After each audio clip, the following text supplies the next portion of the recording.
November 4th, 2019. Nice things I heard at Walkabout 2019. One woman said she sold blood plasma every week for a year in order to save enough money to come to Walkabout to meet all her heroes.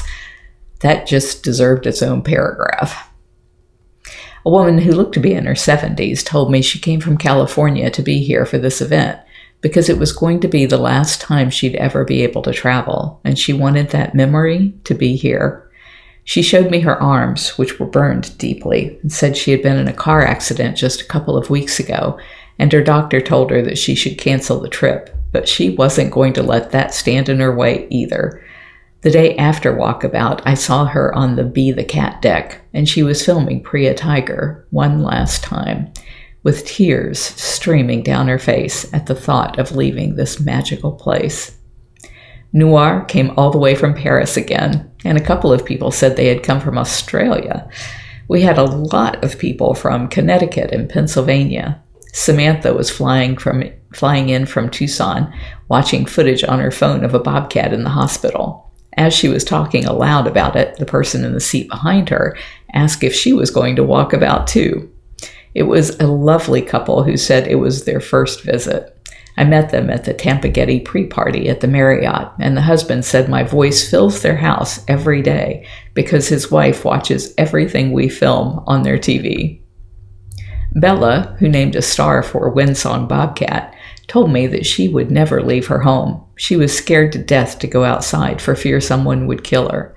She said my bravery, in the face of Joe and others trying to kill me, gave her strength to be out in the world. It gave her the power to get on a plane full of strangers and fly to meet the person who gave her life back to her.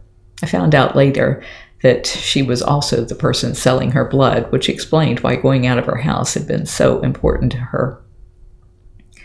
I heard that so many times as I'd go up and greet guests. They would often say they knew it was me the second they heard my voice.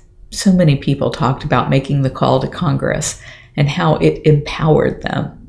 Over and over again, people told me that this was their family, their happy place, the place they planned to move to be more involved, and how we had saved them every bit as we had saved the cats here by showing them love.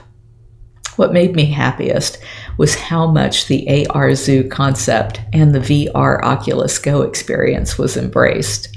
Deb Quimby and Randall Munsters had 5 goes operating nonstop from 11 till 3.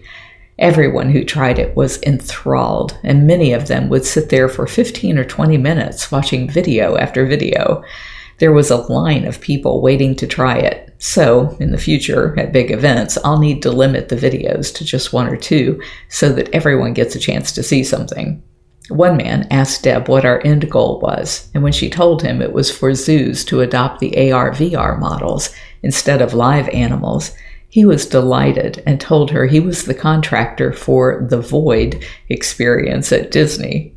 I hope he reaches out, as she didn't get his name. If you're enjoying my diary, please like, share, and subscribe. You can find other ways to connect to me over at bigcatrescue.org/Carole.Baskin.